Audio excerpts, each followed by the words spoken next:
Good day. God bless you. Welcome back, guys. My name is Zach Attack, and this is episode 86 in the Healthy, Wealthy, Happy series. First Peter chapter 5, verses 6 and 7. Humble yourselves, therefore, under the mighty hand of God, so that at the proper time he may exalt you. Cast all your anxieties on him, because he cares for you. And another quote from the Tao Te Ching, this one I really like. Do you have the patience to wait until your mud settles and the water is clear? All right, guys, if you're following along, you know I am 24 hours into my fast, day one of fasting, the 96-hour fast, and feeling great. Something I wanted to do on camera real quick, because I talked about it in my other videos, was take some of the, let's get this glare out of here, fasting salts. And you just pop like 3 or 4 of these capsules in a serving. You can take like 6 of them at a time, but for me, it like upsets my stomach to take too many, but they're just like pure salt. So they have sodium, potassium, magnesium in the proper balance. And if you just take them consistently, especially if you're going to fast over 72 hours,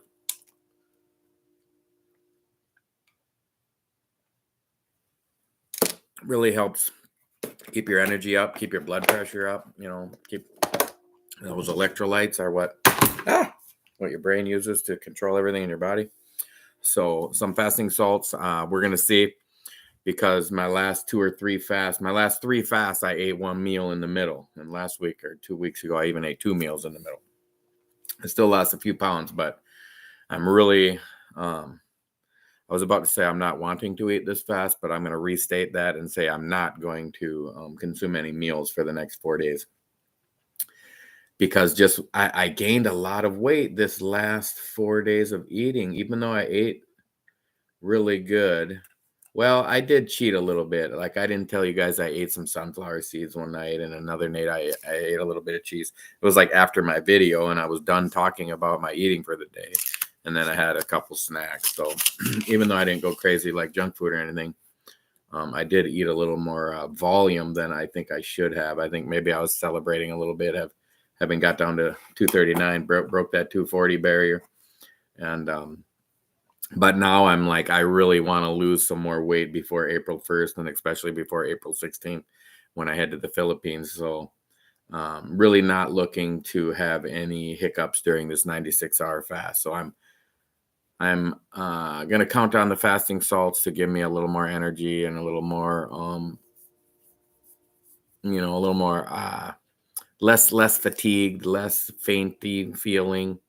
I was drinking some water at work today, some hot water with salt in it, and I put a little pepper, but the pepper is really just to mask the taste of the salt.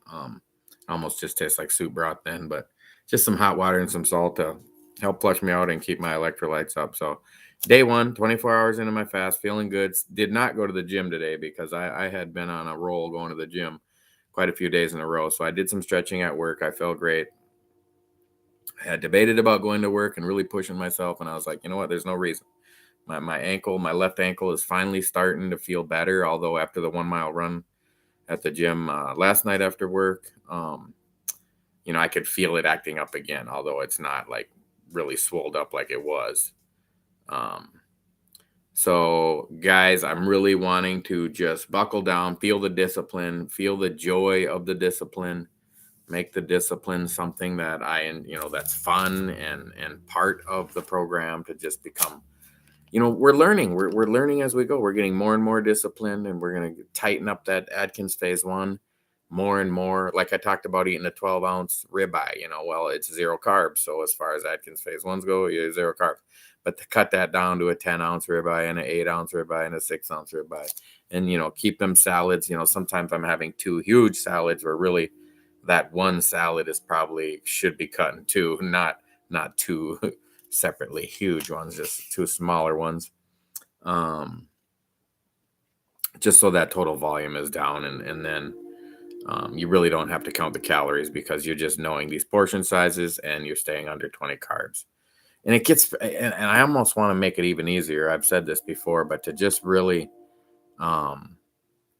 make the plan very simple as far as like, let's say going to the grocery store. Yeah, I can already tell you like everything I buy, I bust through the vegetables and I get this, and this, and I think, do I have olive oil at home? Yes, I have a whole gallon. Do I have apple cider vinegar at home? Yes, I have a whole gallon. Do I have my spicy brown mustard? Yep, I bought one and I had a half of one. I bought an extra one. And okay, then I need, after I grab my lettuce and peppers and onions and tomatoes and cucumbers and mushrooms, do I want some shredded cheese? Yeah, okay, just buy a little bit to put on the salads. Okay, 18 pack of eggs and water. And like it's a very basic, clean, easy, and I want to make it even cleaner and just maybe like start eating the exact same thing for breakfast every day, same thing for lunch every day, same thing for dinner every day, with some changes in it slightly, but just so where it's very simple and there's no surprises and there's no, like when I had to work the other day and I hadn't really prepared to have to work. Cheers, Angel. Good to hear from you again. Yeah, things are going good. I got down to 239 on my last weigh-in yesterday, or 4 days ago. So I ate for 4 days, and now I'm feeling a little chunked up again, and it's time to buckle down. So we're 24 hours into the fast, and things are going good. Took the day off of the gym today. Have to let my body recover. So rest day today. What can you do on a rest day? I've talked about finding more healthy hobbies and activities and actions to do when you're not a drunk and you're not a drug addict and you're not an overeater and you're not addicted to anything in life, including money or sex or any negative habits that when indulged to the extremes can be, even though they could be a good thing, just say they could turn them into a bad thing by overindulging. Something as simple as water. Drink 5 gallons of water straight and you're going to be in trouble. You're going to flush all your electrolytes out of your body and your heart's going to stop, so like it's pretty sound advice to not indulge in things in life. And where was I talking about that with the stoicism, the Marcus Aurelius? Very fun and interesting studies to read about. So I'm looking at some healthier activities, and I never go hiking in the winter. I very rarely go running out in the cold. I've done it, but it's just, I'd rather just, let me just go to the gym and stay warm. But I am considering of breaking that and maybe just getting into the idea that I can bundle up and, still enjoy a nice hike, even in the cold weather. So my next day off, what day is it today? Thursday. I have to work Friday, Saturday, Sunday. So my next day off is Monday. And I am considering maybe just go for like an hour hike out in the cold and see if I can enjoy the cold weather hiking as much as I do the warm weather hiking. So, and also, it's like talking about like you're training 24 hours a day. And it's like, well, you're not you're not lifting weights 24 hours a day. Well, you can be doing something 24 hours a day. Your rest is your sleep is very important. That's part of your program, But today I was thinking about just focusing on the mindset. I'm not going to go to the gym today. I'm not eating today. So I kind of take it as I'm not eating healthy today because I'm not eating at all. So it's like focus on something else. And what I started focusing on is the positive future that I'm building for myself, that future Zach. And I keep thinking of myself, like, looking back through time to me now. And that future me is like, man, good job, Zach. You did it. You stayed disciplined and you stayed focused and you never gave up and you drove on. And now your body looks like this and your emotions look like this and your love life looks like this and your finances look like this because you stuck to the game plan and you buckled down. And talking about the gym real quick, I posted some videos recently and I'm starting to get a little bit of haters on the channel, which is kind of a woo kind of happy, it's kind of the first step in success. You're gonna always have haters and they're usually from your family and friends, but hey, even better when they're from complete strangers. And I posted a Planet Fitness, I was just like lifting weights. I was just showing like, I don't do much. I'm not bragging. I'm actually showing the opposite. Like, look how little I actually do at the gym. I did some back and buys. I ran a mile on the treadmill. And I just recorded one little thing. The funny part was out of my like last 3 or 4 videos, it'll show you like they watched this video and they subscribed. They watch this video and they unsubscribed, or how many subscribers you get per video. Like after I watch, I'll post this video, or this is live, so it'll go through processing for a day, and then after a few days I can start looking. This is how many views, this is how many hours they watched it, this is how many. Well, the Planet Fitness video was getting the most haters, just talking about like because it is I'm not a big fan of Planet Fitness at all. I mean, it kind of, what do they call themselves? The judgment-free zone. It's the only gym I've ever felt judged in my life. But it actually got a few subscribers on like a little 20-second video. So maybe there'll be some more Planet Fitness videos coming soon, just to show my very light workouts. And I posted a little video of me walking for just like 10, just to show like, look, I'm just doing a little bench press, I'm doing a little walking. It's nothing, easy peasy lemon squeezy. So so the hobbies, I'm just trying to think of something, besides of my like I've been playing guitar for 35 years. I'm not good at it at all, not bragging at all, but it's something I do enjoy doing, just to burn 10, 15, 20 minutes, play guitar for a while. So I'll go hiking out in the cold. So my goals is just to keep pursue happiness. It's like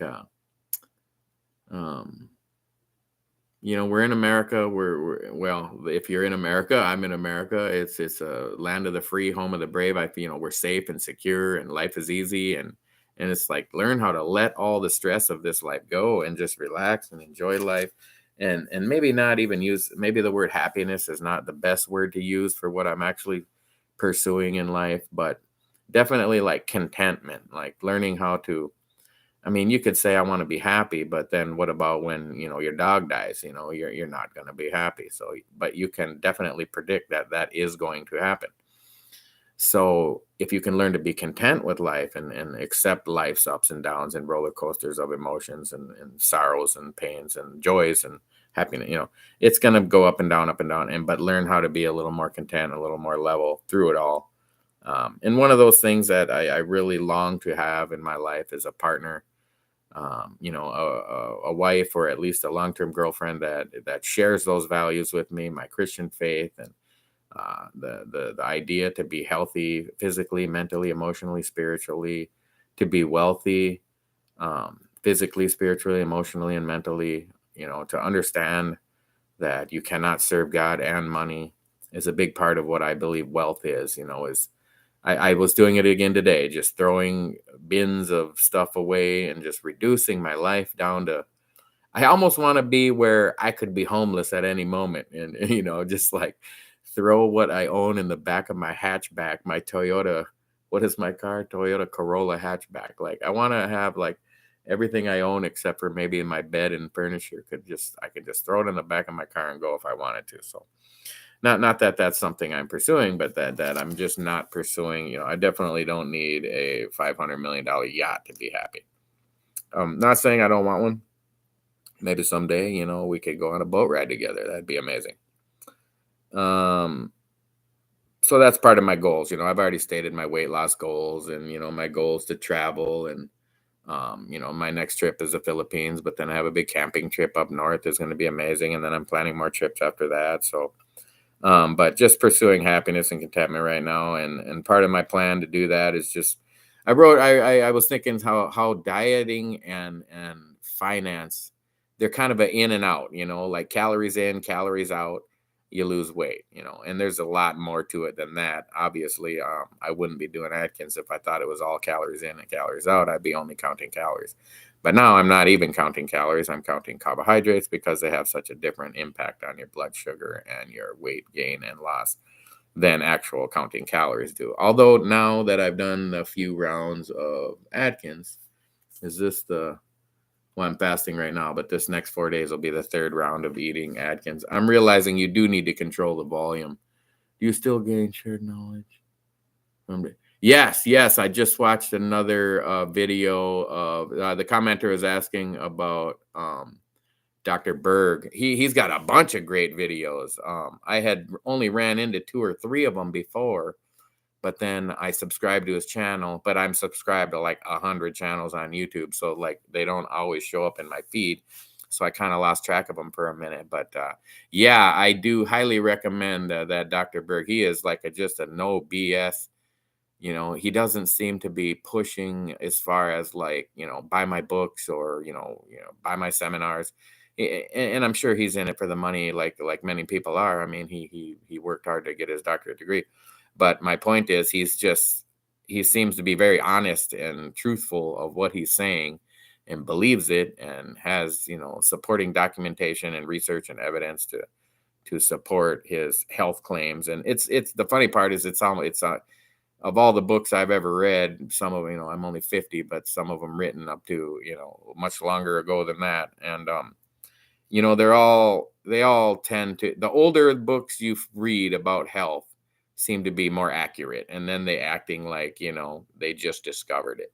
But this Dr. Berg is very honest and open about that same point that, a lot of these things were already known long ago. Like I talk about, diabetes was discovered in ancient Egypt, and they knew it was dietary alone. Don't eat sugar, you won't get diabetes. They knew that, 4000 BC, whatever it was. It was long ago. So managing the ins and outs. So the carb, for me, it's the carbs in, the carbs out. So like when I'm working out, I'm not even thinking about fat loss, really. I'm thinking about like carb storage and the glycogen storage capacity. If you Google that, like how many calories can your body store before it will store fat, and it's different for everybody. And the sad part is, like, when you're a big, let's say Zach, you were 315 pounds with a very high body fat percentage and didn't work out like cardio wise.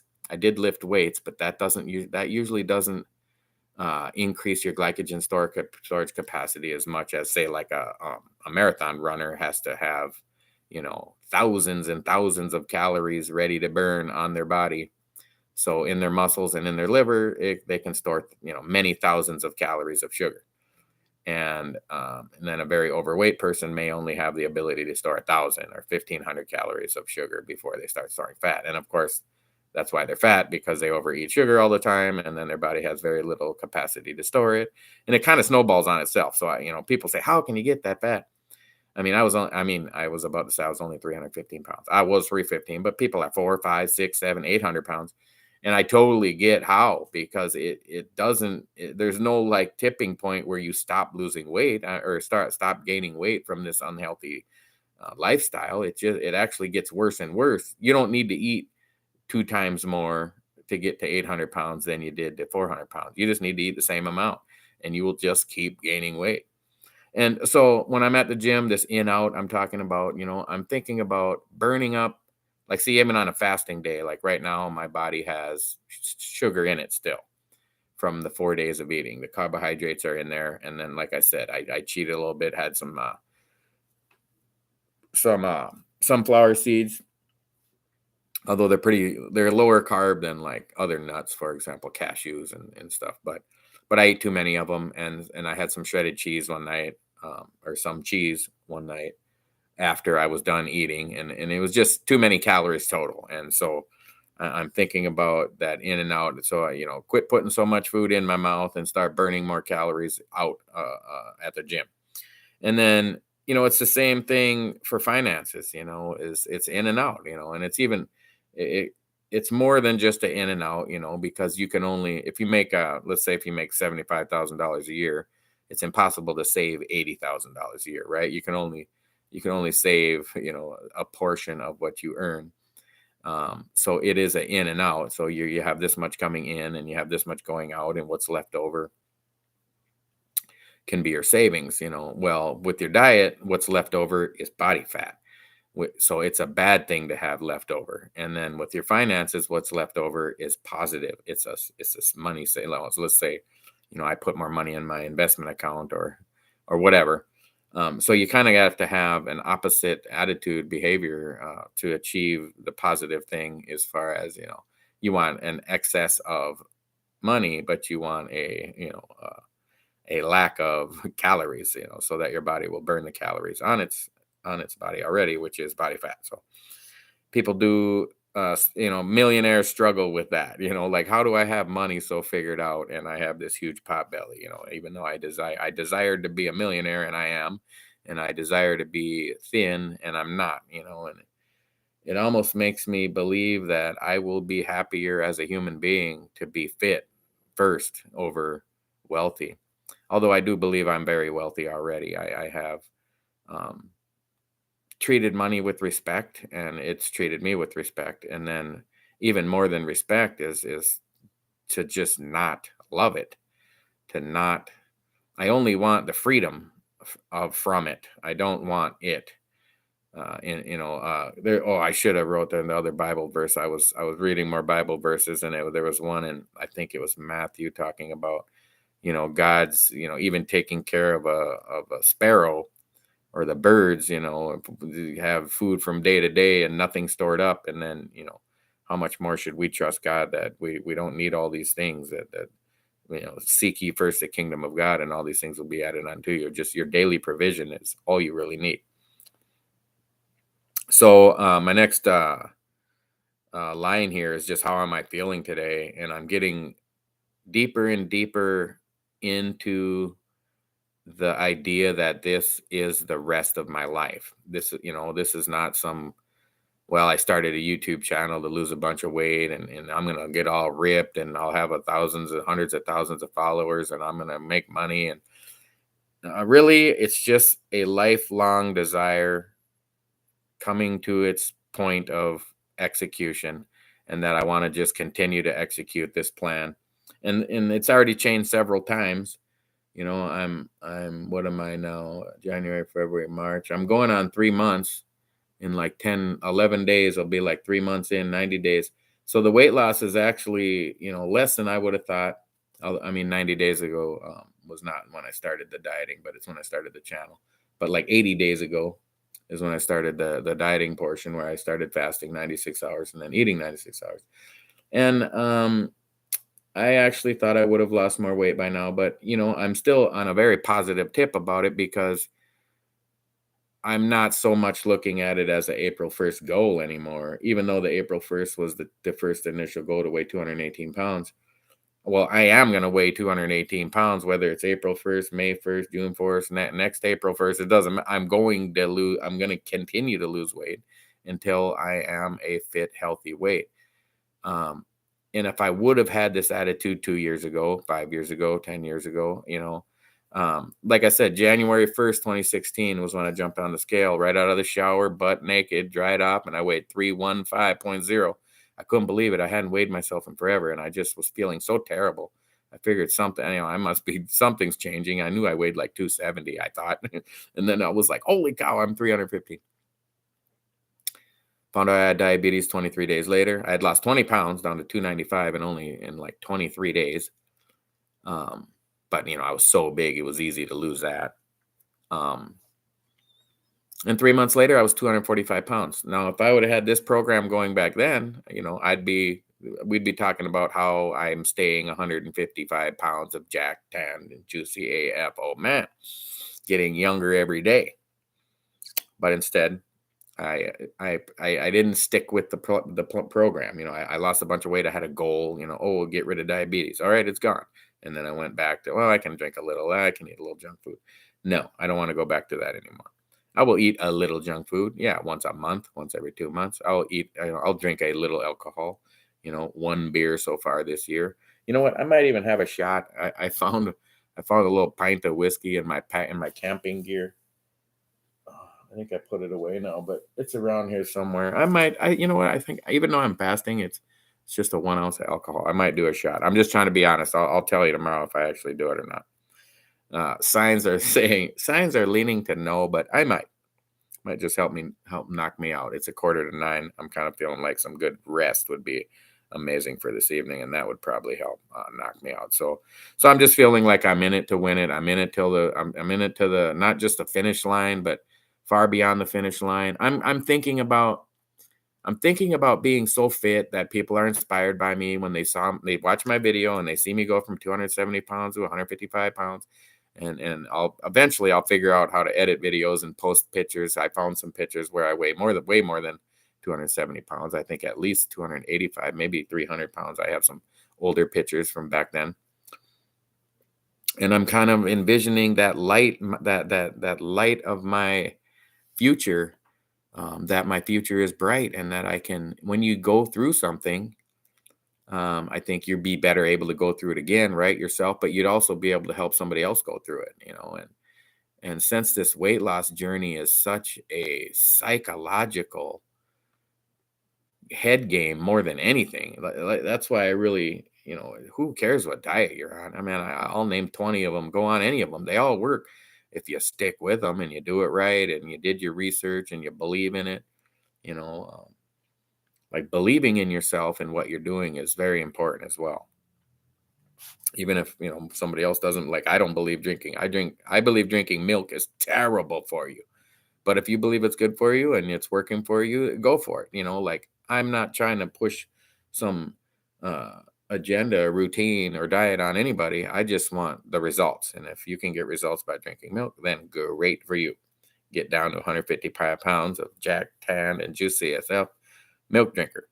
So emotionally, I'm a little I was trying to think of some words of how I'm feeling, like, because I've had my heart broken a couple times in the last 3-4 years, however long it's been, a couple different girlfriends. And I managed one much better than the other, and I'm trying to develop another relationship, although I'm learning, like, take your time, and you don't need to fall head over heels in love with somebody on the first month or 2 or 3. You can pace yourself and make sure everything's going to be all right. I don't want to be guarded or jaded, or the Bible says to knock the dust off your sandals before you walk to the next town to witness. The disciples, like, this town rejected you, so just knock the dust off your boots and go to the next town. And I kind of think of that when you're in relationships with a significant other, whether you date men or women, but to not bring that dust from the old relationship into your new relationship. That woman rejected you or that man rejected you, knock the dust off and move on. And I'm feeling very comfortable that I'm at that stage, but where I'm running into some kind of a blank darkness in my emotions somewhere, that maybe I'm just a little, maybe I need to just be humble, a little more humble, and a little more thankful for the life, for the journey that life has provided for me. Um, you know, Everybody will say, would you change the past? And it's like, as long as you're believing in your today and believing in your tomorrow, you more than likely would say you wouldn't change anything about your past, because it got you to where you are now. And that's kind of how I'm feeling. And I guess I just don't know how to express what that feeling is. What is that emotionally? It's humility. It's thankfulness. And at the same time, it's like eager expectation for greatness, So, guys, I am coming up on a half hour again. I kind of like these half-hour videos now. Some days I'm able to ramble on for an hour or more, but lately I think I'm just trimming it down to the half-hour videos and getting a lot more views. I started, pushing the videos on different social media platforms and getting a lot more views on the videos. So that's nice, and I think it will hopefully lead to being able to monetize the channel quicker, which not so needing of the money, but the channel features get upgraded significantly when you're monetized. You have some other things you can do with your channel and with your page in general, which I don't even know it all yet, but I've read some about it. So it's sounding interesting and fun. And I want to have some t-shirts. I have some t-shirts on order. I don't know when they're showing up. I think I might have ordered them from halfway around the world. So they're taking a couple weeks to get here, but I want to wear them on camera. It's just like a YouTube video, with the YouTube logo, and then Happy Health, like Zach at Healthy, Wealthy, Happy. Just some basic t-shirts like that. So, it'd be fun, I think, to have those available to subscribers, and other motivational. I want to have, like, a lot of the Bible verses and motivational verses I use. I think it'd be fun to have some t-shirts like that, where maybe it's got, like, like the Bible verse on the front, and then some other positive quote on the back, or maybe just one or the other, or whatever. I think it'd be a nice line of t-shirts to, you're wearing it, and it's a motivational verse of the Bible, or a motivational quote from from the War Manual of Sun Tzu, or the Tao Te Ching, or the or Stoicism. There's so many good, Buddhism, Hinduism. There's motivational. There's like, it's almost like it's thousands of years of experience concentrated down into a saying, about life, and our ancestors of all races and cultures and creeds and religions have learned so many things. And to open your mind a little bit up, I'm a Christian. I only believe Jesus was the Son of God. I don't believe in any other way to get to heaven. But I'm not so close-minded that I can't at least accept other people for their beliefs, and even a motivational quote from the Tao Te Ching, for example. When I read that book maybe a year ago, and I was just really enamored by it. It's an amazing book. I mean, I listened to it on Audible. I don't have the hardcover. I kind of would like to get a hardcover of that book. I do have like the Sun Tzu manual of Sun Tzu. I have laying around here somewhere. I'm gonna just since I looked at my books, I'm gonna bring it up again, you guys. This Think and Grow Rich is, I mean, the first time I read it, I thought, oh, it's a book about getting rich, and technically it is. But when you go, I think it's only like 13 chapters. I mean, this is a quick book. I mean, I'm not a fast reader, but I could probably whip through this in a Saturday if I sat around like all day, because I'm super slow. It's like 200, not even 250 pages, and it's a small book. And I want to say it's like 12 or 13 chapters, and it's a lot about the psychology of the state of mind that's necessary to. It's funny, I use the word necessary, and I just flip open to chapter 9 is persistence. The sustained effort necessary to induce faith. The 8th step towards riches. Okay, so you can just take that chapter and just scribble out the word riches and put in weight loss, or anything, or successful marriage. This book is more, to me, it's the psychology of getting shit done. And man, just talking about it, looks like last time I read it, I must not have finished it. I got page 170. I think it'd be worthwhile to read this book probably at least once a year, if not twice a year, maybe 3 times. I listen to it on Audible several times a year. I have this one Audible book I should tell you guys, because it's 50 classic books like that. Has like The Richest Man in Babylon. I've talked about that book before. It's just kind of a real basic finance book, but it's a great starting point. But anyway, this Audible book, let me find it in my library, because I got to tell you guys, it's so cheap. It's like the cost of any other book, but it's 50 books in one.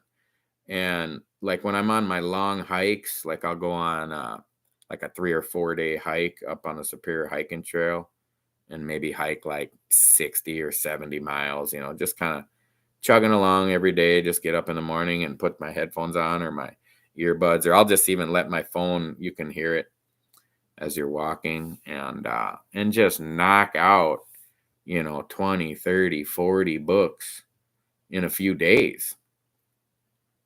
Oh, I have so many books on my Audible. I'm scrolling down and down. I just can't even find it right now. But there's so many good ones. I now that I got it open, I got Think and Grow Rich on here. I'm just gonna start from the bottom. It's just funny too, because I just pulled the Think and Grow Rich out, and it's literally the first book I downloaded when I first bought Audible was Think and Grow Rich. And then I got Rich Dad, Poor Dad, which is Robert Kiyosaki. Think and Grow Rich is Napoleon Hill. Rich Dad, Poor Dad, Robert Kiyosaki. I have some other Robert Kiyosaki books. I have a bunch of Tony Robbins books, Unshakable, and all kinds of different ones. The 5 Second Rule by Mel Robbins. Um, she doesn't have the greatest voice. Like for me, it's a little irritating, but she's a great speaker, and if you've heard of her, she has other books too, and very inspirational book. Even as simple as setting your alarm clock, and don't, people will say, well, I set my alarm 30 minutes early so I can hit it 5 times. And it's like, yes, that's the point. You're setting an alarm to not wake up. Well, yeah, but I'm setting it ahead of time so I don't have to wake up. Yes, I get that. That's not the point we're making here. The point we're making here is that the beginning of your day, you're setting yourself up for this alarm goes off so that you will wake up. But no, I'm not waking up. That's not a good way to start your day. And she talks about it in this 5-second rule. And it's like, get up. And after I read this book on Audible, listen to it. She had me jumping out of bed. I would count to 5. So my alarm would go off. And within 5 seconds, I had to be in the bathroom, getting ready to brush my teeth and, go to the bathroom and do my thing. And it's like 5, 4, 3, 2, 1, boom. I'm already, and I'm telling you, for one, skip the 20 minutes of snoozing, because you could just have slept solid for 20 minutes longer instead of snoozing, which just gets you all groggy. There's sleep, what's it called? Sleep inertia. So you just want to get up to burn off that sleep inertia. You don't want to hit snooze and snooze. It makes it worse. Oh my God, have you guys heard of Grant Cardone? He's a very famous, I think he's like a business speaker. I don't know where he really got his start. I can't remember, but the 10x rule, and it's just talking about like 10 times harder. Like one of the chapters in his book, the 10x rule, he says something about like when you're starting to succeed. And I thought of this book today when I saw some haters on my channel commenting, and even one of them even made like a homosexual joke about working out at Planet Fitness. And I'm like, the old me would have actually got mad. I was laughing at work, like, what happened to you, dude?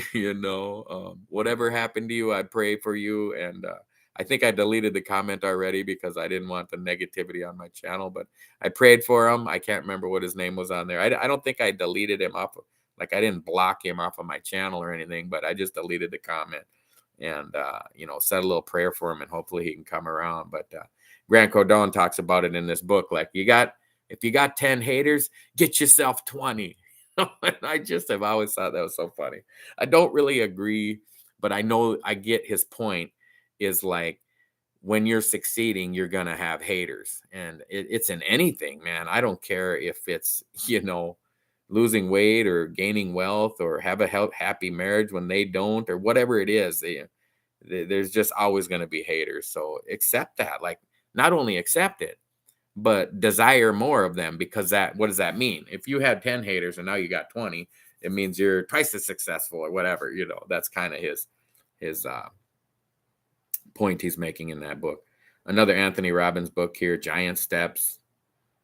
Some books I'm not so proud of that I bought when I was like going through heartbreaks. And one of them is like, just like alpha male type books.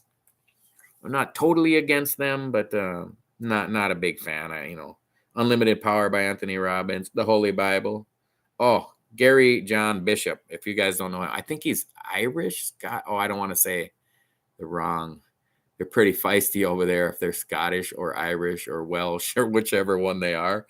I don't want to guess because I don't remember, but it's obvious from his accent.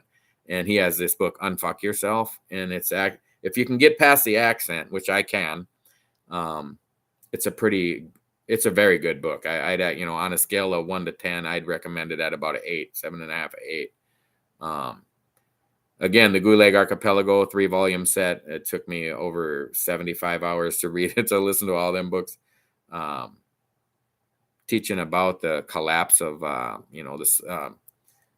Bolshevik, the Russian Revolution, and how they put all their people into slavery, and how 50 million Russians were killed by their own government, and how it was under socialism, which became communism, and they killed tens of millions of their own people. Money and the Law of Attraction, kind of guru-y, not real Christian-y. It's kind of like a way to, I like the book, but you just have to have faith in Jesus to know where the real power is coming from. It's not coming from outer space or the universe or other or rocks. It's coming from, all that power is real. It's just that it's coming from Jesus Christ. And these type of books just tend to leave that part out.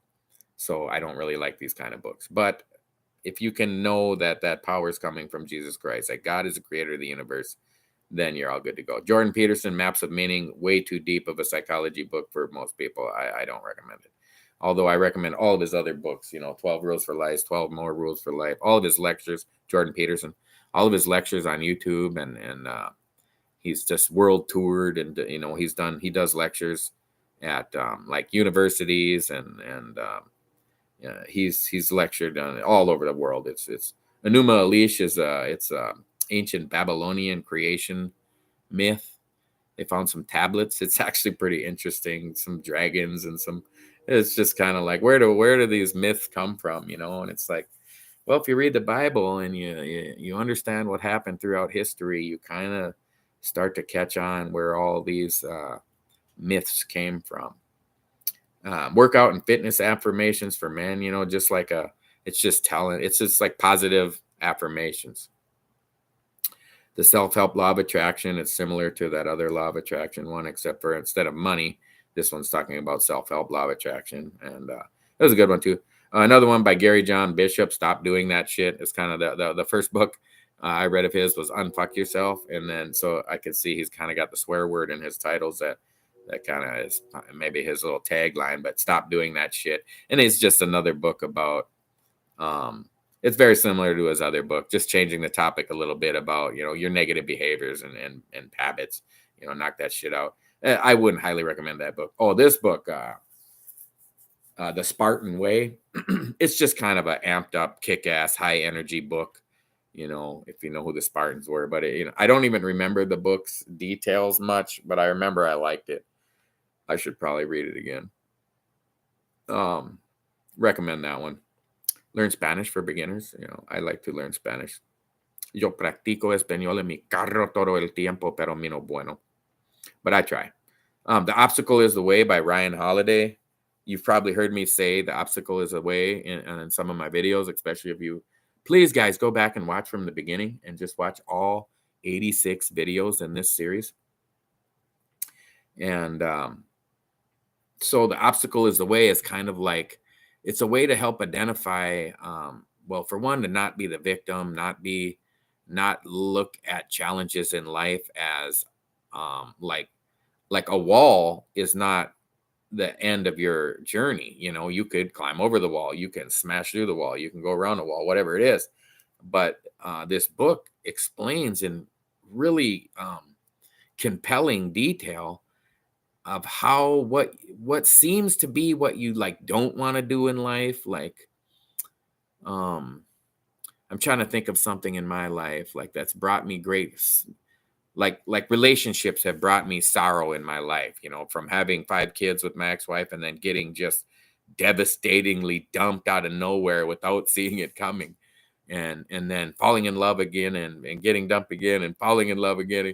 It's like, okay, that's it. No more women for me, And it's like, no, Zach, you must overcome this obstacle. This is the way to your happiness. This is the way to your complete victory and joy, is to figure it out and conquer these demons of whatever childhood trauma I went through. And I'm still identifying it.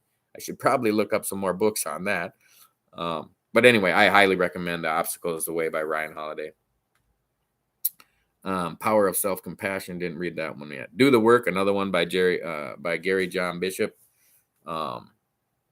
It's all of his books are very similar, just kind of like, do this, don't do that, do this, don't do that, don't be a punk ass. He's a hard ass, and maybe that accent, because it's like, hey, this guy's not from my country, he sounds different, and it seems to like I listen more, I pay attention more. What's this book by Ryan Munson? Oh yeah, Fuck Your Feelings, Master Your Mind.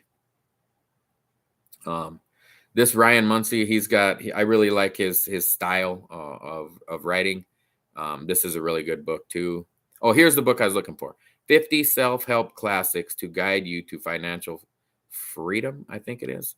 It's cut off, but it it's like the same price as any other Audible book, and it's 50 books. It's 50 books in one, guys. It's literally hundreds and hundreds and hundreds of hours of self-help books, and it's financially based. But when you read these old classics, um like I said, like the Think and Grow Rich, it's just as much of a psychology book than anything. I think it's even more of a psychology book than a finance book, because it'll even tell you, okay, what are your financial goals? And it'll be like, get your pen, get your paper. Every night you're going to write it out, and then you're going to read it, and it's going to be on your bedstand, and you're going to read it before you go to bed, and you're going to wake up and you're going to read it before you go to work, whatever. And it's really, it doesn't even, you could be writing anything. It wouldn't have to be financial goals. Do I have any like over the top? Oh, here's a bunch of my financial ones down here. I got to organize these books better, guys. But anyway, this 50, I know I have a bunch of the books that are in this 50 self-help classics I have on my bookshelves around here. But since Audible came out, I mean, who reads hardcovers anymore? Oh, dude, you guys, by Scott C. Schuler. It's called Man Up. I don't really think it'd be great for women. It's really not all the other books I mentioned, it would be, really a man or a woman could benefit from them greatly. I mean, the title is Man Up, which makes it obvious that it's meant to be for men. But it really is more than it even sounds.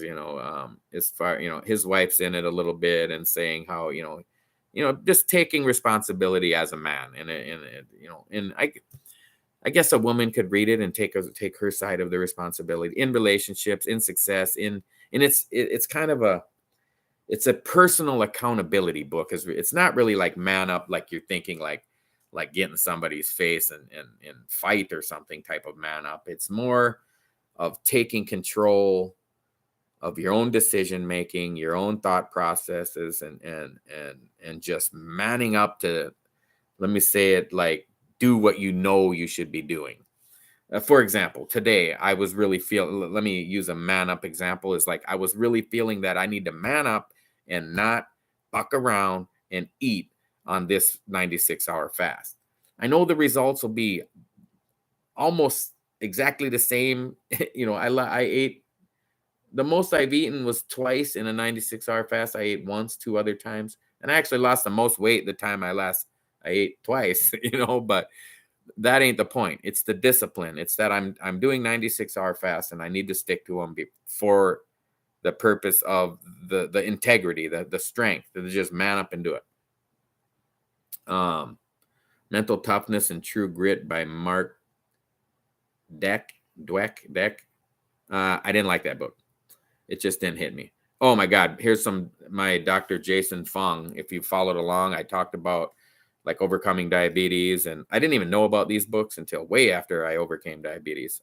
I read some paleo book by some doctor that I borrowed from a friend, and then I gave it back, and I bought I bought my own copy, and then I borrowed that copy to somebody, and I don't remember who it was, and they never gave it back, but hopefully they benefited from it.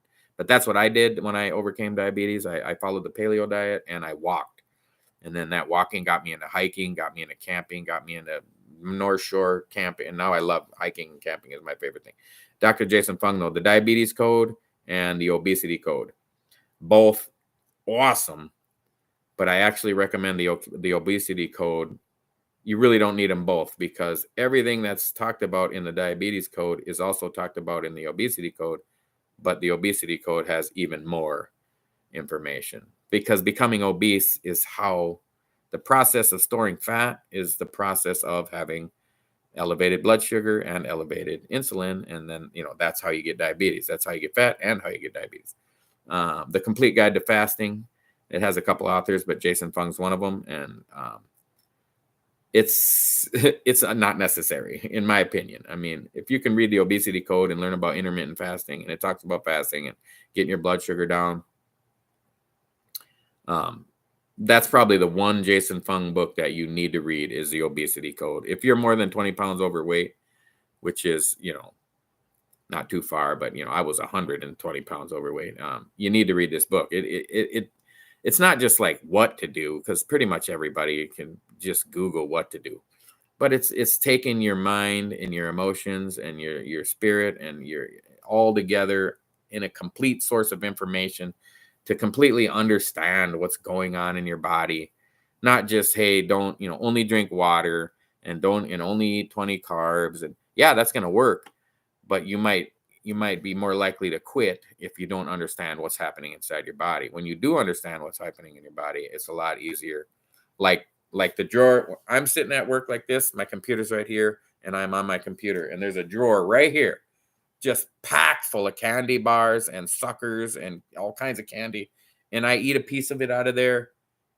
Never. And I'm not even it's not even self-discipline.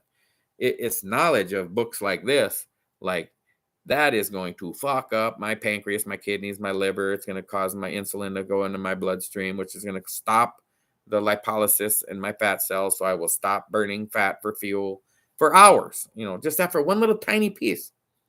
So it's like, fuck that. I don't want to do that at all. This next book, guys, by Jesse Itzler, Itzler. Itzler, Jesse Itzler. It is awesome. Living with a Seal. It doesn't have a whole lot of readability, but the first time you read it, I read it twice. I listened to it on Audible twice. And because once you know what's happening the second time, it's just not as awesome. But that first time is very inspirational. I really liked it. I recommend that like 10, 9 out of 10 for sure. Mental Toughness by Jocko Babin. I know the dude's a badass. He's a badass of all badasses, and the book might be right up somebody's alley, but it's not. It was not up my alley. I don't reread this one. I should probably just delete it off of my playlist altogether. Life in the Fasting Lane. It's another Jason Fung fasting book. 10-Day Green Smoothie Cleanse by J.J. Smith. I was on a Facebook group a few years ago, and it was a 10-day smoothie Facebook page where you're going to make these green smoothies and drink them for 10 days. And we all did it. And, you probably don't need to do that. It's all right, though. It's healthy. Smoothies are great. I could maybe double check. It had a bunch of recipes in this book, I guess would be useful, but you could just Google green smoothie recipes as well. And I'm trying to think how I'd have to make them really non-sweet. I'm trying to think, how could I incorporate a smoothie for breakfast on Atkins Phase 1? Oh, it's almost undoable. It would have to be like, it would be terrible. Yeah, there'd be no sweetness to it. Like you throw in a banana and these and apples and oranges. Like, yeah, you can't have none of that on Atkins Phase 1. No, I'm not even going to mention that book. Oh, this book, Mark Summers, Declare War on Yourself. It's another really guy book, but man, I think guys need these books more than anybody right now. The white men in America, we had a good run, guys, but our world is collapsing a bit. I'm not complaining though. I've accepted my fate in my role as a servant of Jesus Christ, and whatever happens in the world happens. So, but this Declare War on Yourself, it's similar to that. What was the other book I said? Man Up. It's similar to the Man Up book. It's a different author, but it's a similar theme. But this one I really like. It's really aggressively going after your state of mind, and like you really, I'll use the word man up from the other book and declare war on your thoughts and your emotions and your mind, and kind of what this whole channel is about. If you're new to the channel and you didn't go back and watch them all from the beginning, but you don't really have all the foundation of how I started and why it was like going through a breakup with this woman that I was, I'm not going to say I was like just super head over heels in love, but I guess I was very in love with her. I like it. not towards the end, but like I wanted to marry her at one point. Pretty much wanted to marry every girl, woman I've ever dated. Just something got in the way every time, except for my ex-wife, which I didn't really want to marry her. And it's funny, I wasn't attracted to her in any way. Didn't like her. We just convenience. We both just married out of convenience. But anyway, I got sidetracked here. This declaring war on yourself is kind of how I got the channel started, because I was just tired of breaking up and getting back together with this particular woman. And she's a wonderful woman. I'm not bashing her at all. I still think highly of her. I hope the best for her. She needs help. I need help. We went our separate ways. And something I did to help myself was I was like, you know what? I've been thinking about it. I've been talking about it. I've been wanting to start a YouTube channel. Wasn't sure exactly how it was going to develop, what type of content I even wanted to have. I wasn't sure if I just not knowledgeable enough biblically to have to be some, YouTube pastor. Although I try to incorporate my beliefs in God and I throw a Bible quote in at the beginning of most videos, and then it's like, I want to lose weight. I want to be healthier. I want to help. I know how to get rid of diabetes, like legit. It's easy, guys. It is really easy, especially it's like you're going to die from diabetes in 12 months if you keep eating sugar every day with no medication. Okay. So believe that the medication can kill you too. So don't do that. So what are you going to do? You got to do something. Go watch my video, the one about diabetes. It's in a different playlist. I think it's just others, but it says the one about diabetes, and just get an idea that you have options, because that's what I did. So here's one of my embarrassing books that I bought. This is 2 girlfriends ago when I was just bawling every day. So brokenhearted that she dumped me. Even though I saw it coming for like 3 months, I just wasn't ready for it still. 72 Ways to Get Her Back. I highly recommend you do not buy that book. This one's even more embarrassing, guys. This is hard to admit that I don't think I read the whole thing, but it's 99 bad boy traits that instantly attract women. Because this particular woman was like too cool for me, maybe. I don't know. She drank and I didn't want to drink that much, and she wanted to smoke weed. And my last 2 girlfriends drank more and smoked. I don't do those things. So anyway, those were from my darker days. Can I delete these off of here? Title, I really do not need these. I guess they're only online, so they're not even on my phone. Oh, this is a good one by Mark Manson as well. The Subtle Art of Not Giving a Fuck. It's a more popular book. I actually see this a lot on, like, when I was on dating sites, which I'm not anymore, but a lot of women seem to like this book. I've seen it'll say, like, what are you reading on, I don't know if it was Facebook dating or one of the free dating sites. I saw a lot of women say they're in that book.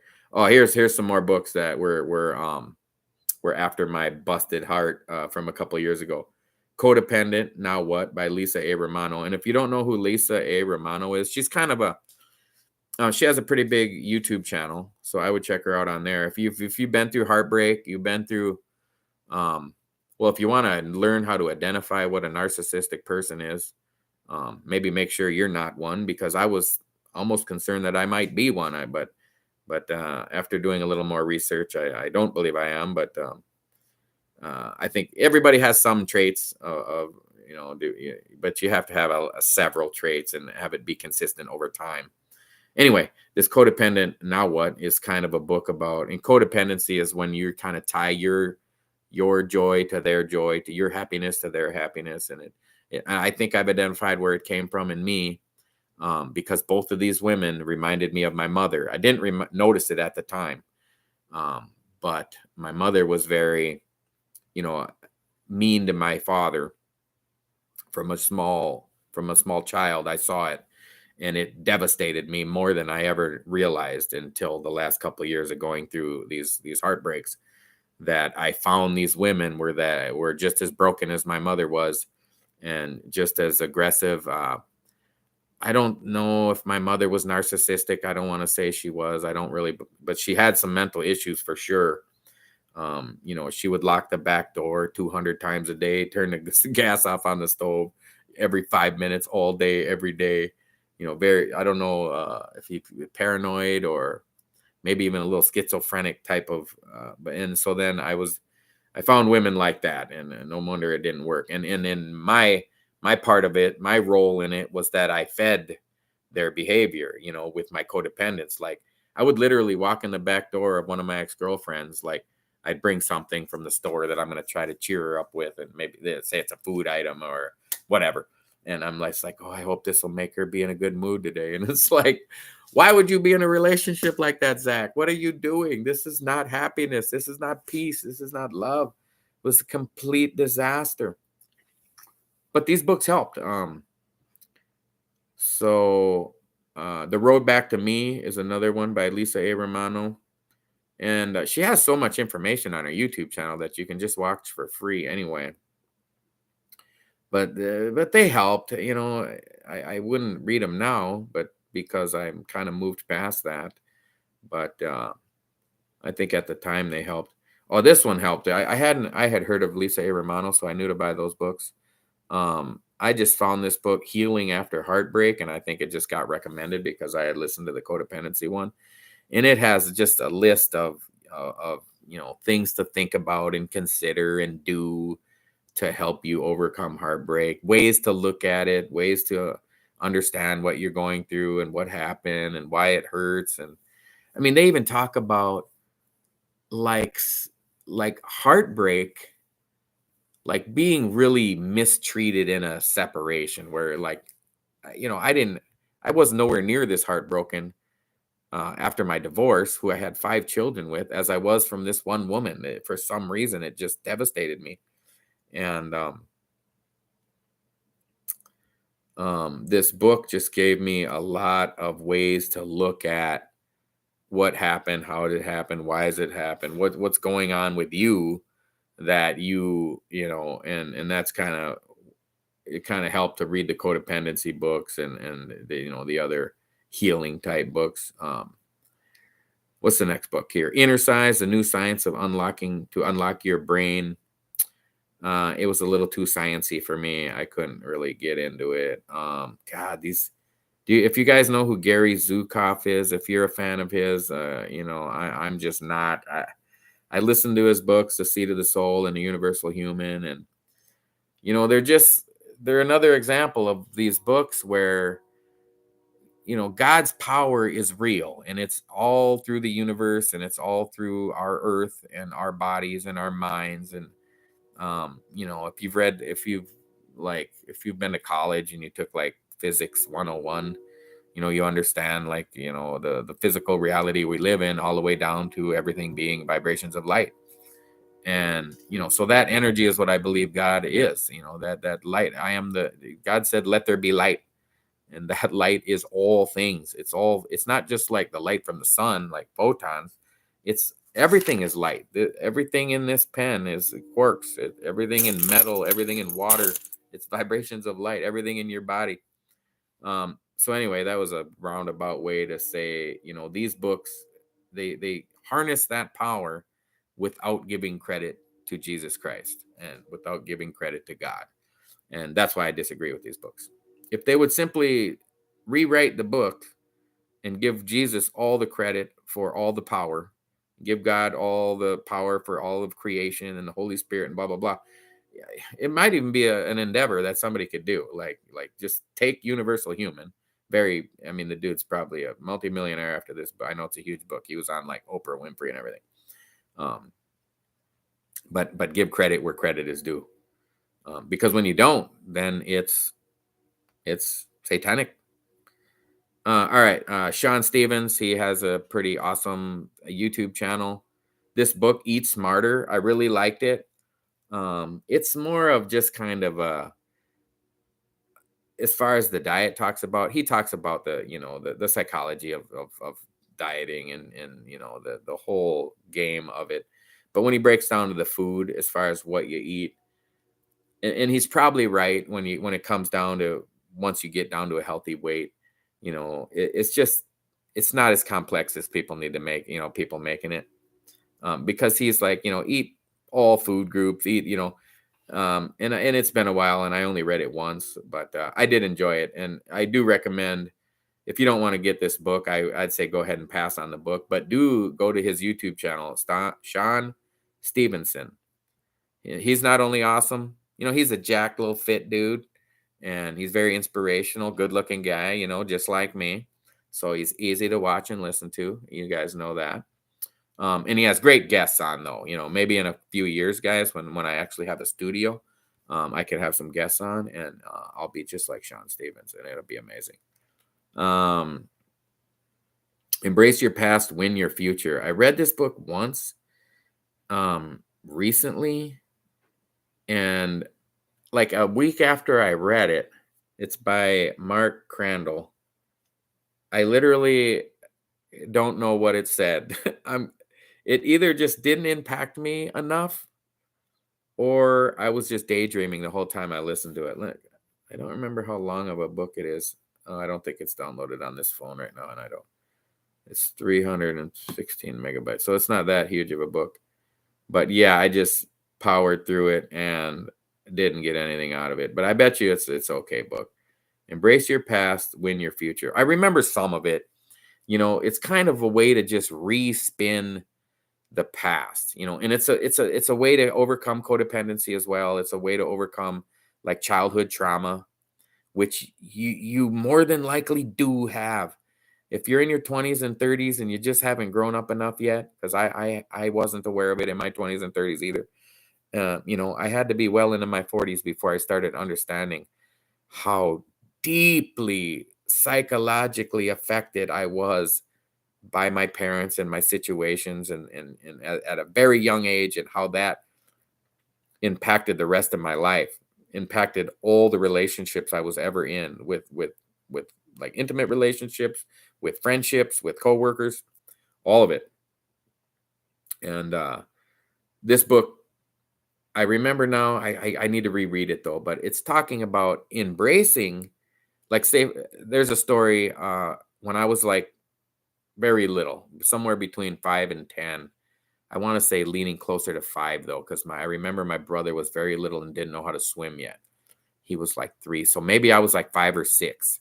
And we were in a big swimming pool, so I couldn't touch the bottom. And my dad and another neighbor, they were friends hanging out, and they started throwing me back and forth in the pool, like a long ways, like, because I was a very skinny little runt kid. Yeah, I was tiniest kid in my class all the way till junior high. And I would land in the water and I was half drowning, and then the guy would grab me and throw me back to my dad, and I'd land in the water and almost drowning. And I was bawling and screaming and crying to get away, and I was swimming towards the edge of the pool. And I got to the edge, and they grabbed me by the legs and dragged me back in. And I don't know how long they did it, and I didn't remember it my whole life. And when I remembered it, I was bawling. And it was just a few years ago I remembered it. And I was like, man, there is shit that traumatized you that you just block out. And I'm learning to forgive. Like, you don't need to go back and beat your dad's ass or yell at your mom you can forgive them and just let it go. And I know my dad was a drug user. And he was probably on drugs, and the guy who was throwing me back and forth with probably was too. That's why they were giggling, laughing so much. And children don't come with instructions, and maybe they just weren't the best at raising children. And maybe I wasn't either. I have 5 kids, and I barely talk to any of them. And it's things that suck in life. You don't have to like it. You don't have to embrace it. But what you want to do is learn from it, get over it, move past it. You want it to drag you down there. Oh, that sucks, Zach. I really feel bad for you. Well, I'm really not looking for somebody to feel bad for me. I don't want to feel bad for me. I want to feel good. I want to move on. I want to be happy. I want to be healthy. I want to be wealthy. And so embracing your past to win your future, I'm adding a lot more to it because I don't really remember what that book talked about, but I've read so many other books that recently, even talking about, changing. And I saw it on Sean Stevenson's YouTube channel actually yesterday. He had a guest on, and this is part of what they were talking about, was to learn how to understand the things that happened to you in the past. Like maybe you were sexually abused and you've just never been able to tell anybody about it. And he was talking about, because this one of his guests on the show, which is Lewis Howe. I think his name is Lewis Howe. He's an awesome dude too. He has a great YouTube channel, and he's just came out with a book. But he was sexually abused as a child, and never told anybody. And then when he was an adult, and he was like in the NFL and college football, I can't remember, athletic dude no matter what. And then started the great YouTube channel. And he told his family, I was abused as a child. And then he told his friends, and then he eventually told his YouTube channel. And to be able to, you don't have to like, oh yay, that was awesome, I'm going to turn that into a positive. It's like, no, you don't have, I'm not saying that. I'm saying learn how, like for example, most rapists, like 90 something percent of male rapists that may rape other men, like in prison, or like what's his name? He was a mass murderer, rapist, Carl. That was his name. Anyway, it's highly likely that they were raped, like 90%. It just perpetuates itself. So you could think one way to change the past and look at it differently would be like, say this guy was sexually molested. It's more than likely that the person that molested him was also molested, or I don't think he used the word, he said sexually abused. So whatever happened to him, he didn't explain it in detail. But so a way to change it would be like, well, that poor person went through some struggles too, and that's why they acted out so strangely and perversely against God's will and God's laws. And you can pray for them and forgive them and move on, and not let it hold you down. I mean, I was watching an Anthony Robbins seminar one time, huge seminar. If you don't know who he is, you're probably under 30, because he was humongous 20 years ago, and he's still huge. Anyway, he has these huge functions, like at big auditoriums and stuff, where like thousands of people are in there. And there's a story of a woman, and he would have where people can raise their hand and they can become part of the seminar.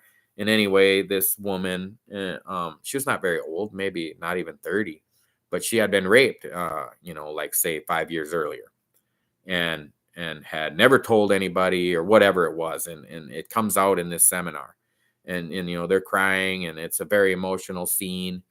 And it's a pre-recorded seminar, this whole show I'm watching. And so he's trying to put a positive spin on it. Not that, of course, what happened is never going to be positive. It's your choice of how to react and respond, and just apply it to you in your life. But this is a dramatic example of how you can turn it into something other than what it was.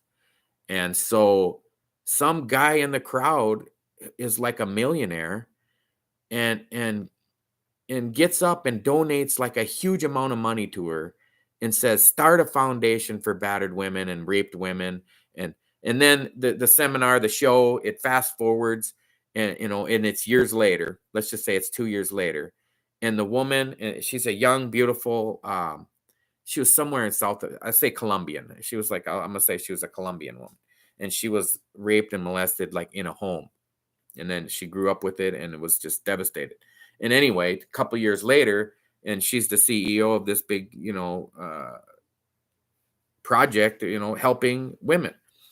So she could have been the victim her whole life, or she could have chose to overcome it, and she did. So it can be done. Zach was married, and I planned on living with my wife till the day I died, and raising our children and sending them off to college and traveling the world. And we would have been multimillionaires by now, just from my one investment I had at the time. I've never told her this, and maybe she'll see this channel and know it. But I had our life planned out, and we were going to be wealthy, and we weren't so healthy, but we were going to be, and it wasn't meant to be. So I don't have any I'm not all crying about it or negative about it. It is what it is. We weren't right for each other, and we moved on. She got remarried, and that one didn't work either. But I dated other women that didn't work out too. So nobody's perfect. I'm not trying to bash her at all. So let me just so that was just talking about how to you can put some positive, like you can think about how the past can actually change. The present can change it. Say, for example, you're watching some great movie. It's a 2 hour long movie and it's just the best movie ever seen. Or the worst movie. Let's say it's just a terrible movie. This happens in the movie and it's dragging you down, and it's just you don't get the plot, you don't get it's just not your movie. It's just not your thing. And an hour and 50 minutes goes by and you've just done everything you can do to not get up and walk out. And then in the last 10 minutes, something happens in the movie, some big twist of you didn't see it coming, and it makes the whole movie awesome. And you're like, oh my God, now I see that first scene that sucked and that 10th scene that sucked and 15. And then all of a sudden it's like, my God, I want to watch this movie again. So the ending could make the beginning better. And that's what this channel is about. And I'm only 50, so don't make me don't think I'm at the ending yet, because I got another 50, 60, 65 years in me. Let's see how long YouTube's around. I might be around longer than YouTube. So let's make the ending make the beginning even better. And that's why I say, like, you don't want to be like, well, if I could go back, I would never get married and have 5 kids. It's like, whoa, man, there's no way you could say that, because you just don't know. And what you did got you to where you are. And if you believe in yourself and you love yourself and you believe in today and tomorrow and the future, then you would never change anything you've been through, even if it was abuse. I wasn't abused sexually, but I was abused emotionally by my parents for sure. Not directly, like they were trying to abuse me, but because they abused each other and I was right there, a small, 4 or 5 years old, watching my parents scream and fight all the time. That had an effect, man. And it does. So let's sit this next book. I have to give credit to my lovely cousin that I grew up with. We have our mothers, our sisters, and my mother's passed away, but her mother's still alive, still beautiful, auntie. And this book by Norman Vincent Peale, if you're into self-help books, you might have heard of this one, but it's The Power of Positive Thinking. And it's an old one, and it's completely Bible-based Christian, like The Power of Positive Thinking.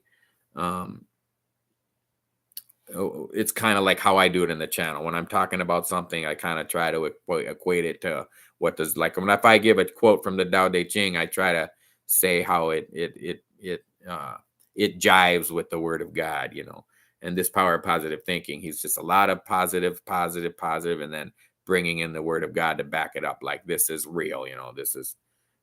Here's another embarrassing one by Robert Greene, The Art of Seduction.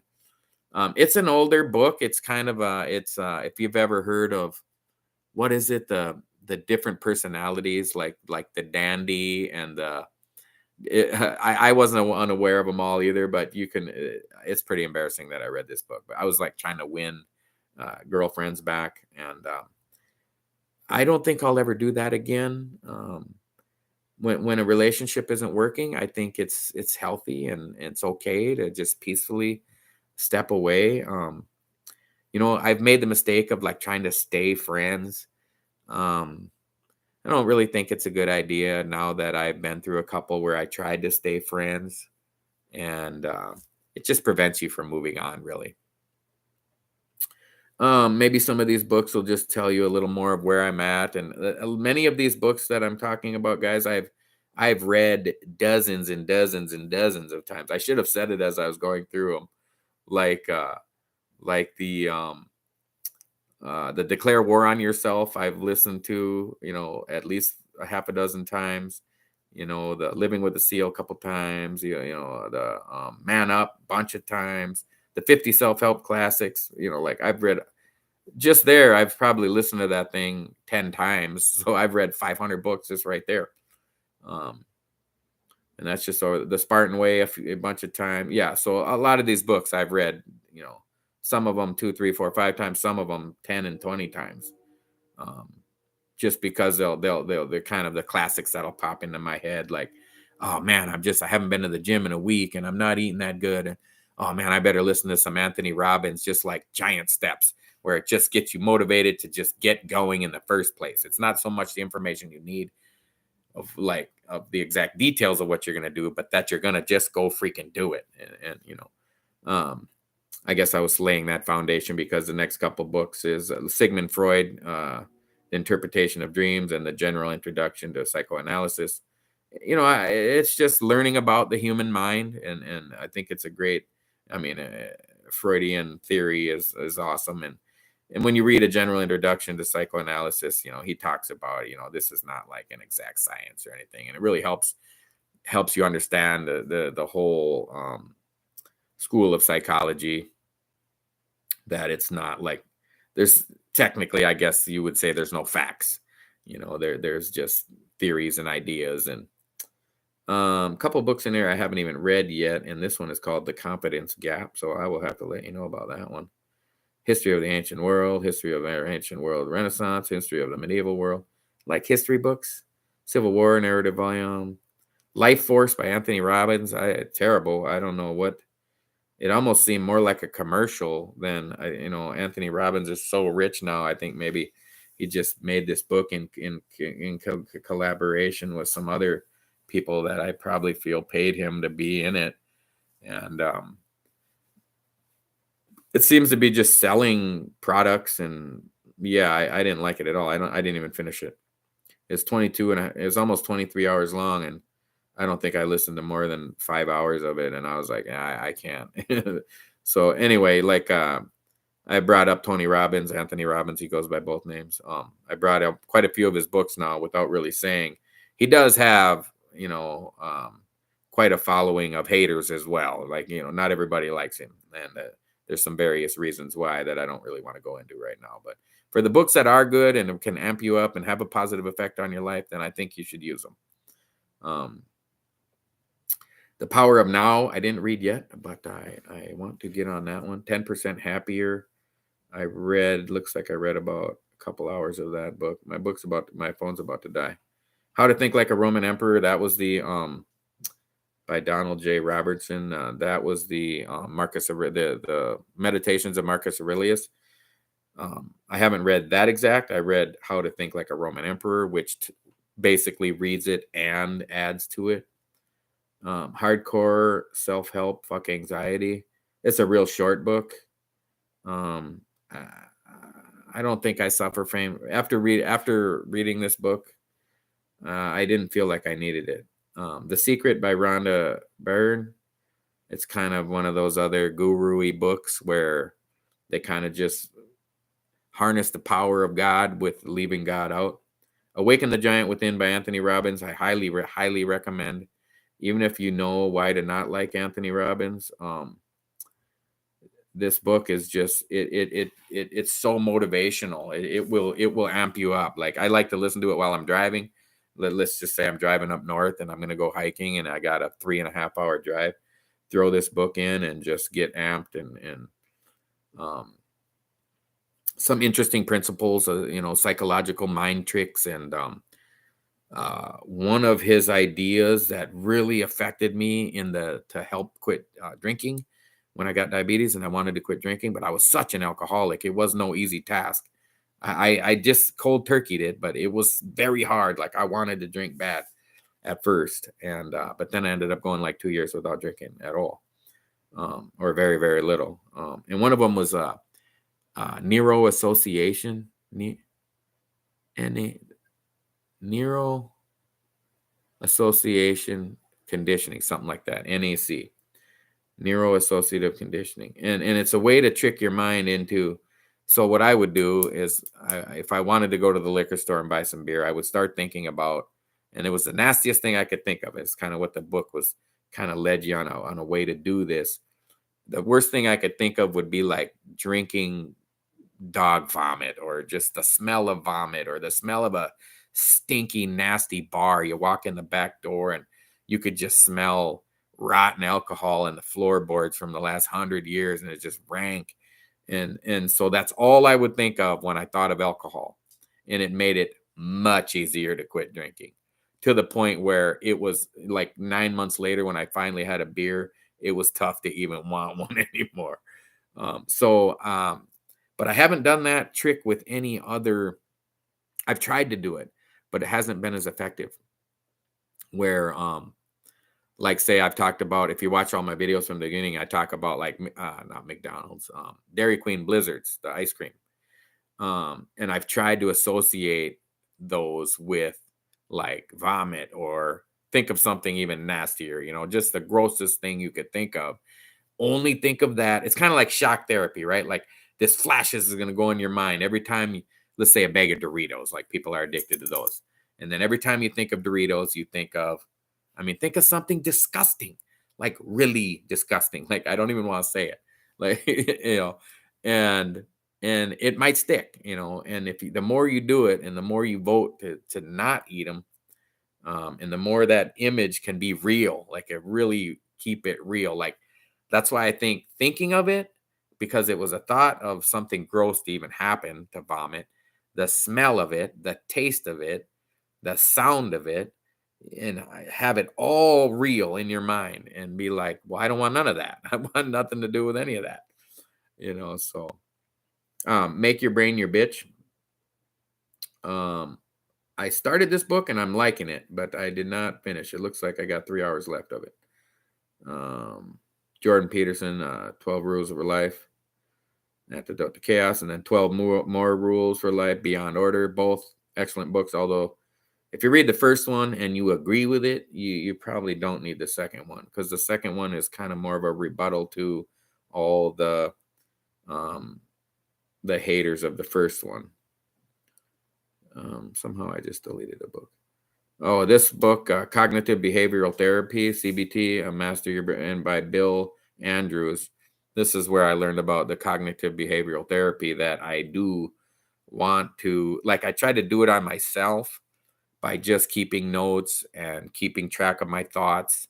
And it worked a lot. Like like when the hater said something on one of my videos this morning, I caught it right away, and I was like, oh wait, see, Zach, 20 years ago, you'd have been wanting to do a quick search on this dude and finding where he lives and go after his ass. And it's like, you're not that guy anymore.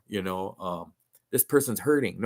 Nobody gets online to a complete random stranger's YouTube channel and just insults the gym he's at and says it's gay or something, whatever stupid words he used. It was very immature. And so I found it more funny than offensive. And this book, Cognitive Behavioral Therapy, there's CBT, there's probably 100 of them. This is just the one I found.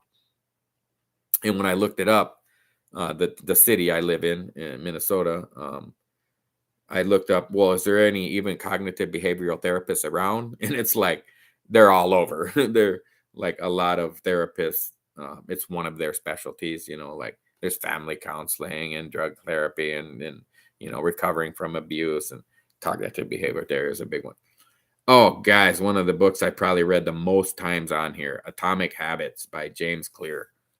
I brought it up in my other book, in my other videos, and I brought it up a lot in the first 10 videos before I even started fasting. Just because it's so rock solid of a way to, it's not telling you what habits to do. It's just in atomic, it's not like atomic bomb. It's talking about like atomic, like a subatomic particle, like tiny habits. Like these tiny little habits can steer you in the right direction. And just saying it's making me want to listen to it again.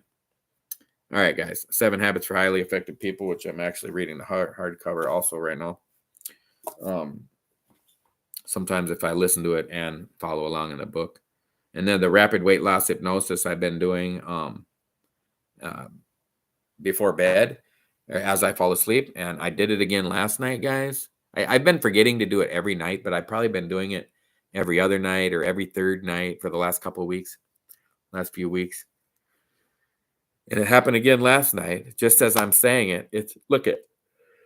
Just thinking about it is making me fall asleep, because the first thing it does, it just starts saying, take conscious control of your breathing, because breathing is subconscious, but you can consciously control your breathing. You can hold your breath, and you can breathe, Or I haven't been thinking about breathing for the last hour and 29 minutes, this streaming, and it was completely subconscious.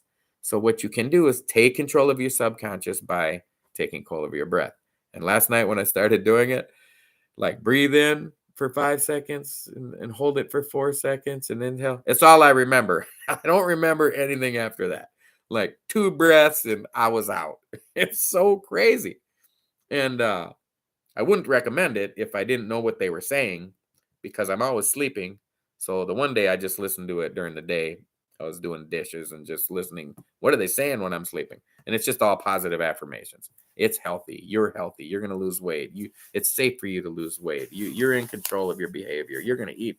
You're going to eat healthy, clean food. It's just all positive affirmations. It's really it's no like what you would think hypnotism is.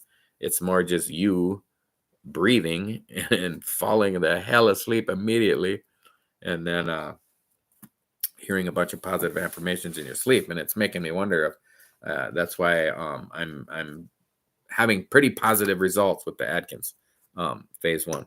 So guys, I got my chips, counting my carbs today. I got all 20 left because it's a fasting day.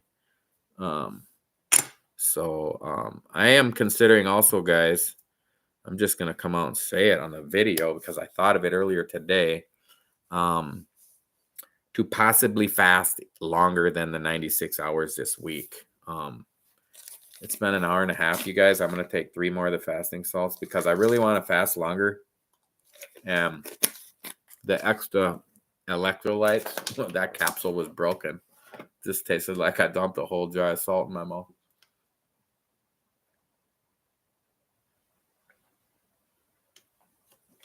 I'm hoping if I keep up with the fasting salts, see if I can get it to come on the camera better. There we go. Fasting salts.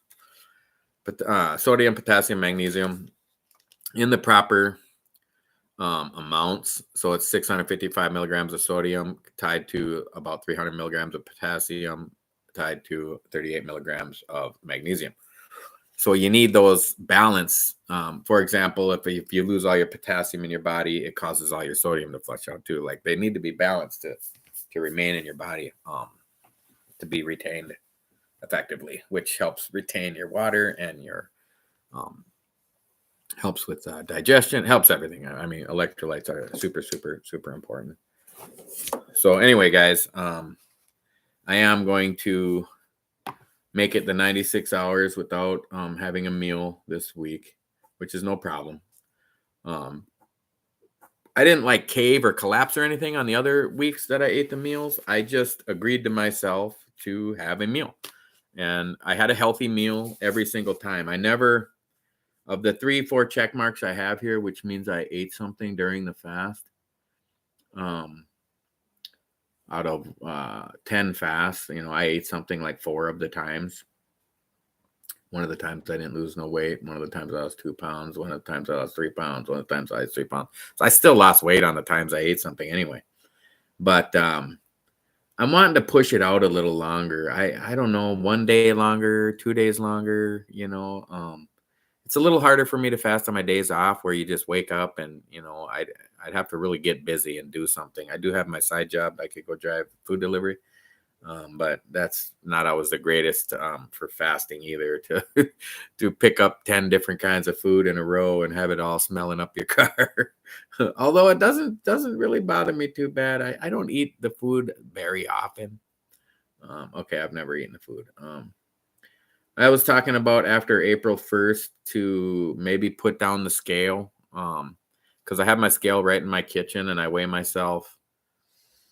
I don't know, just once in a while, just like if I'm on my eating days, I tend to want to weigh myself, like to make sure I'm not eating too much. And it seems like the first 2 days of my eating days, it's like, oh, I'm not gaining that much. Oh, okay. Oh, great. I'm going to be less for sure. And then by the 4th day, I'll jump on the scale and I'm like, dang, I gained like 10 pounds, like I was 239. And I think I was like, I wasn't 249, but I was up there like 246 or 7 or 8, like close. Hello, good and plenty. I appreciate your comments. You commented on a video earlier today too, I think, and now you are checking in live. It's funny, guys, at the 30-minute mark, I told you guys I was done reading my notes and I was about to sign off, and that was over an hour ago. So sometimes I get a little chatty. Thumbs up to you. Thank you for showing up. Speaking of thumbs up, did you smash that like button? Which way does it look? Oh, it looks this way to me. We got to smash that like button, you guys. Get the videos to go so viral. But I do need to get off of here and get to bed soon. So, as always, guys, jump on board with Jesus. He is the winner. You're the winner. You are a winner if you know that Jesus Christ won the battle. Read the end of the book. It's over. There's no more fighting to be done. He defeated our enemies, and we will live forever with him. So jump on board with Jesus because he loves you. I love you guys. You guys, I love you. There's somebody out there that loves you, and I love you. I care about you. I want you to succeed. I want you to be healthy, wealthy, and happy. And I just want you to jump on board with Jesus. He loves you. I love you. I'll catch you guys again tomorrow evening.